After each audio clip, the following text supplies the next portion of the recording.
Assalamualaikum warahmatullahi wabarakatuh. Perkenalkan, kami dari kelompok dari kelas 11-12 SMA 8 Pekanbaru. Di sini kami bersama salah satu narasumber kami, yaitu Kak Fira, selaku salah satu radiografer di Studi Arifin Ahmad Pekanbaru. Nah, sebelum kami mulai wawancara, izinkan kami memperkenalkan diri kami terlebih dahulu. Saya Kiara Alia Putri. Saya Vita Falisa. Saya Raffi Mufri. Saya Muhammad Rafi Farizan. Saya Devan Bani Ramadan. Dan saya Fadli Faras. Nah, boleh kami mulai wawancaranya, Kak?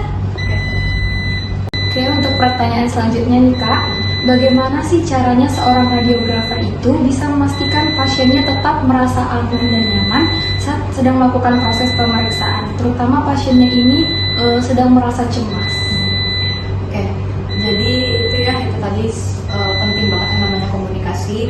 Jadi kita kerja itu nggak cuman pasien datang habis itu kita langsung ronsen, kita posisikan pasien, kita ronsen pasien habis itu pasien pulang, nggak boleh cuma sekedar itu aja gitu, karena kerjasama dari pasien itu juga penting untuk bisa menghasilkan gambar yang bagus gitu. Sama kayak simpelnya ronsen torak itu yang paling sering dilakukan ya. Jadi di ronsen torak ada aba-aba tarik napas, kemudian tahan napas. Nah, kita harus bisa gimana komunikasi yang baik sama pasien, gimana mengarahkan pasien biar bisa mengikuti instruksi kita dengan benar gitu. Apalagi ini untuk pasien-pasien yang cemas, berarti kita harus lebih ekstra untuk berkomunikasi dengan pasien itu, gimana kita masih rasa aman dan nyamannya. Sama kayak ada juga pemeriksaan payudara yang itu tuh seringnya tidak nyaman untuk pasien gitu kan, karena yang diperiksa adalah payudaranya, terus juga itu seringnya adalah pasien yang udah kanker yang payudaranya ada banyak keluhan gitu. Nah, di situ kita mesti kasih tahu ke pasien ini pas pemeriksaannya untuk apa, tujuannya, kira-kira nanti selama pemeriksaan akan seperti apa. Jadi pasien nggak kaget dan nggak takut selama pemeriksaan. Jadi kita mesti banget komunikasi sama pasien. Oke, kita bertanya lagi nih Kak. Menurut Kakak, apa sih tantangan terbesar yang dihadapi oleh seorang radiografer dalam menjalankan tugasnya? Dan untuk Kakak sendiri, gimana sih cara mengatasinya? Tantangan terbesar radiografer ya. Mungkin ada dua. Yang pertama untuk ke pasiennya sendiri, yang kedua adalah kepada rekan kerja ya. Kalau misalnya untuk pasien itu tantangan terbesarnya ya gimana kita meyakinkan pasien kalau pemeriksaan ini aman dan nyaman untuk pasien ini sendiri, karena banyak juga pasien yang masih takut untuk diperiksa di radiologi ya, karena apalagi memikirkan bahaya radiasi apa segala macam. Padahal kan untuk radiologi ini sendiri radiasinya sudah terukur dan insya Allah aman untuk pasien gitu. Jadi nggak akan yang ngasih efek samping yang gimana ke pasien gitu. Hanya untuk kepentingan diagnosa medis saja. Nah, itu sih yang mungkin untuk meyakinkan pasien yang takutan itu. Satu lagi sih tantangannya adalah kepada rekan kerja. Mungkin kita kan ini bukan cuma untuk di dunia radiologi aja ya, namanya di dunia kerja kita harus gimana menjaga hubungan baik dengan rekan kerja, komunikasi dan segala macamnya biar kerjaan bisa tetap jalan lancar tanpa ada bawa-bawa masalah pribadi di pekerjaan itu sih. Nah, gimana peran radiografer itu kalau dalam mendeteksi dini penyakit yang serius seperti kanker tadi, Kak? Oke, peran radiografer sih dengan adalah penggunaan alat radiologi ya, fasilitas-fasilitas atau sarana untuk deteksi penyakit. Nah, itu radiografer harus bisa maksimalkan ilmunya dengan sebaik mungkin ya. Ada biasanya yang dipakai itu USG atau mungkin CT scan, MRI atau ronsen aja, itu semuanya radiografer mesti punya basic ilmu yang mumpuni untuk menghasilkan citra gambar yang sesuai, yang juga bisa dipakai untuk mendeteksi dini penyakit gitu. Peran radiografer sih ya di sana untuk gimana caranya menghasilkan gambaran yang bagus untuk mendeteksi penyakit kayak kanker itu. Udah. Oke, jadi pertanyaan pertama dari kami, apa sih yang membuat kakak ingin menjadi radiografer dan apa motivasi utama kakak dalam memilih karir ini? Oke, kenapa pengen jadi radiografer? Sebenarnya sih nggak ada motivasi atau alasan khusus awalnya ya, karena nggak begitu mengetahui tentang radiologi ini gimana, karena tahunya pun juga dari orang tua, maksudnya informasinya juga nggak dicari dulu awalnya, terus tahu coba daftar untuk sekolah di radiologi, alhamdulillah lulus, akhirnya dari situ baru mendalami tentang radiologi itu gimana. Ternyata radiologi itu juga menyenangkan ya, karena dipikirnya kan kalau untuk tenaga kesehatan cuma kayak perawat atau bidan atau dokter, terus yang bersentuhan langsung atau menangani langsung ke pasien, jadi nggak ada tuh pikiran tentang radiologi. Terus pas sudah kuliah radiologi baru tahu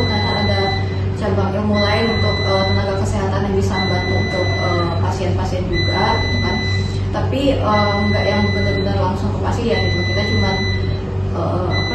dari pekerjaan kita itu menghasilkan citra gambar untuk membantu diagnosis penyakit pasien gitu. Jadi kita bisa berkontribusi juga untuk kesehatan pasien, diagnosa penyakit pasien gitu, tanpa harus benar-benar terjun langsung ke pasien dalam artian kayak dokter atau perawat ya, mungkin kayak melakukan tindakan invasif ke pasien. Ya, pertanyaan kedua dari kami, bagaimana rasanya bisa membantu diagnosis penyakit hanya dengan melihat gambar pada tubuh pasien? Pas awal-awal sih ngerasa ini ya kayak keren juga ya radiologi, dengan kita kayak memotret tubuh pasien, kita bisa melihat isi bagian dalam tubuh pasiennya gitu kan, kayak paru-parunya gimana, ginjal apa segala macam gitu kan. Tapi itu nggak boleh bikin kita juga jadi kayak terlalu overpride atau bangga sama profesi kita sendiri ya, karena kan di sini tenaga kesehatan kan kerjasama sama tenaga kesehatan lainnya, dokter, perawat, bidan apa segala macam yang ada di rumah sakit, apoteker gitu, termasuk kita radiologi, untuk gimana caranya ngasih yang terbaik buat pasien, gimana caranya mendukung diagnosa dokter biar ketahuan penyakitnya ini apa gitu. Kalau sebenarnya sih ya cukup senang bisa bantu dan berkontribusi untuk kesehatan pasien. Pertanyaan ketiga dari kami, teknologi apa saja yang digunakan seorang radiografer saat ini dan bagaimana perubahannya dalam 5 tahun terakhir ini? Teknologinya sih semakin kesini ya, itu udah makin banyak bantuan dari AI juga ya, atau artificial intelligence ya. Kalau misalnya dulu mungkin zaman istilahnya computerized. Kalau zaman dulu benar-benar manual banget untuk bisa masukkan gambaran radiografi gitu loh. Jadi kita nggak bisa cuman kayak jepret kayak di kamera HP terus langsung keluar gambar, ya dulu nggak bisa kayak gitu. Kalau sekarang kan dengan alat radiologi yang ada, kita bisa langsung foto dan di detik itu juga kita bisa langsung lihat hasil gambarnya di komputer gitu. Itu sih yang kayak benar-benar perbedaannya ya. Tapi itu tidak dalam kurun waktu 5 tahun terakhir juga gitu. Kalau misalnya dalam kurun waktu 5 tahun terakhir sih paling udah banyak fitur-fitur di berbagai alat radiologi yang memudahkan untuk radiografer dalam bekerja gitu. Jadi tapi meskipun kayak gitu, radiografer mesti tetap jeli, harus tahu dasar-dasar ilmunya apa. Jadi jangan sampai kita dengan kecanggihan teknologi yang ada malah kita yang jadinya dibodohi oleh alat gitu kan. Sama kayak kita menggunakan HP atau smartphone kan, kita sebagai usernya harus pintar juga gitu. Jadi kita kalau untuk radiologi, radiografer juga harus pintar gimana cara penggunaan radiasi yang tepat kepada pasien. Jadi jangan mentang-mentang ini alatnya udah AI atau mungkin udah computerized atau segala macam, udah lebih memudahkan, kita jadi gampang aja untuk melakukan pemeriksaan tanpa berhati-hati kepada pasien itu sih. Makasih banyak Kak. Apa harapan kakak bagi masa depan radiografi dan dampaknya bagi layanan kesehatan? Oke, harapan untuk radiografi ya, harapannya sih kedepannya semoga radiologi ini sendiri bisa makin banyak membantu untuk diagnosis penyakit pasien juga.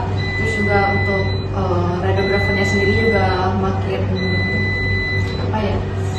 makmur lah ya. Jadi nggak ada, udah kemerataan semua untuk penghasilan, terus juga untuk ilmu juga yang didapat sama radiografer gitu. Karena kan nggak semua radiografer beruntung untuk bisa kerja di rumah sakit dengan fasilitas yang mumpuni. Harapannya sih juga dengan kemajuan teknologi, radiografer juga bisa memanfaatkan teknologi tersebut dengan lebih baik sehingga itu bermanfaat untuk pelayanan kesehatan. Itu sih. Ini pertanyaan terakhir dari saya, mungkin ini pertanyaannya agak aneh, tapi kalau seandainya teknologi radiografi di masa depan bisa bikin kita berkomunikasi langsung dengan organ tubuh, kira-kira pertanyaan apa yang pertama kali kita sampaikan? Pertanyaan apa yang pertama kali disampaikan? Ini terlalu oke. Kalau radiografi bisa memungkinkan kita berkomunikasi dengan organ tubuh ya, mungkin ini akan lebih banyak dokter kali ya yang menggunakan fitur ini gitu.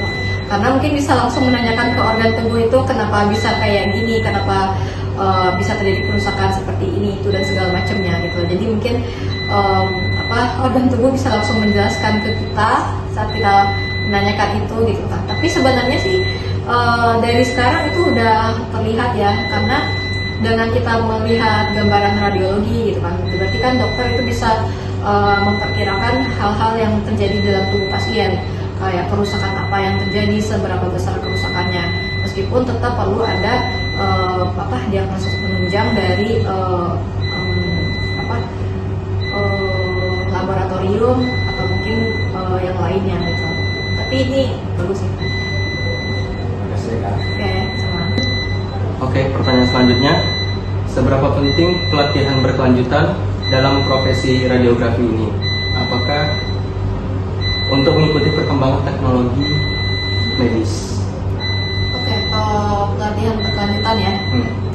Di dunia radiologi sih itu penting yang namanya pelatihan berkelanjutan atau sejenis upgrade ilmu juga, sejenis refreshing ilmu juga. Jadi selama ini kan nggak semua radiografer dapat kesempatan yang sama bekerja di rumah sakit dengan fasilitas alat radiologi yang lengkap gitu. Jadi penting untuk terus ngikutin yang namanya pelatihan atau mungkin ada upgrade ilmu lain gitu yang biasanya tuh dikasihnya lewat webinar gitu.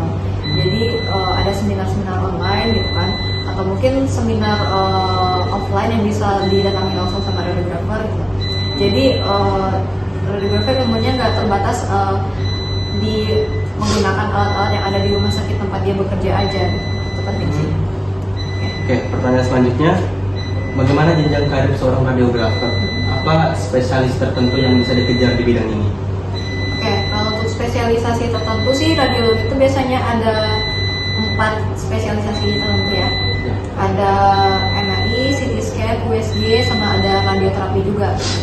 Nah itu tiap radiografer selama masa perkuliahannya ya sebelum terjun ke dunia kerja biasanya tuh milih mau spesialisasinya di mana, mau di USG atau CT scan, MRI atau radioterapi.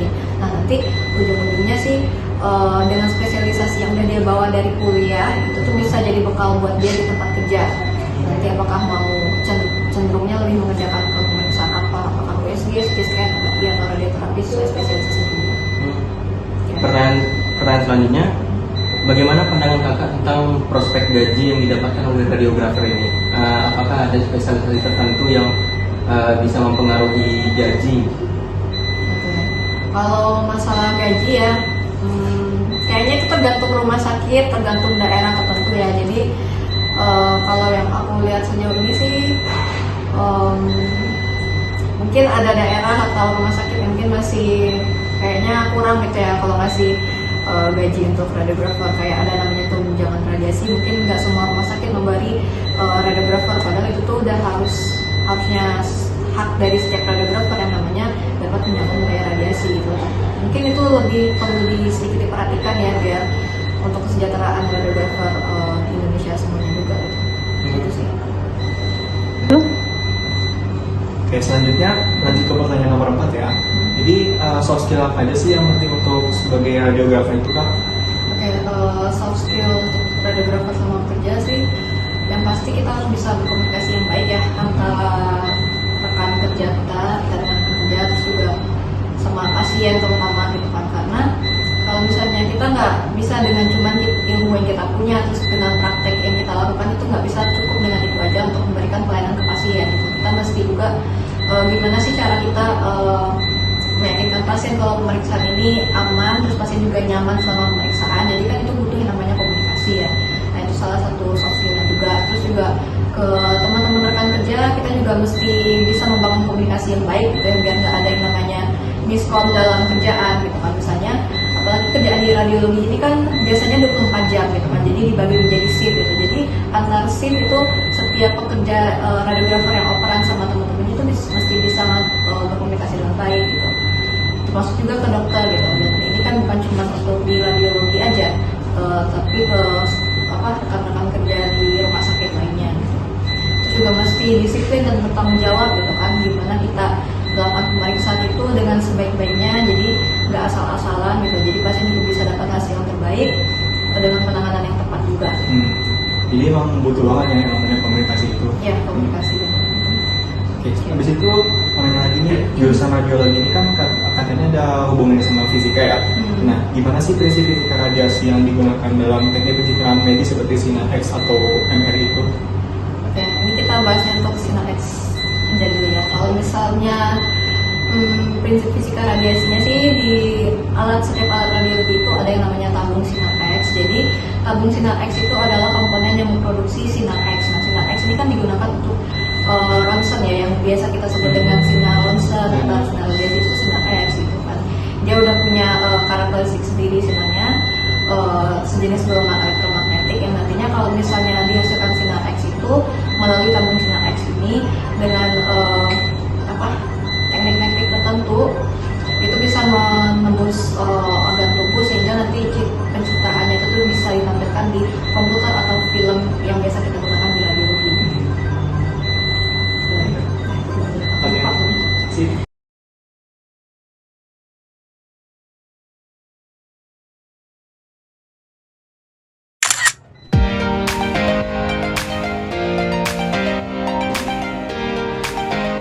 Berdiri aja enggak? Kita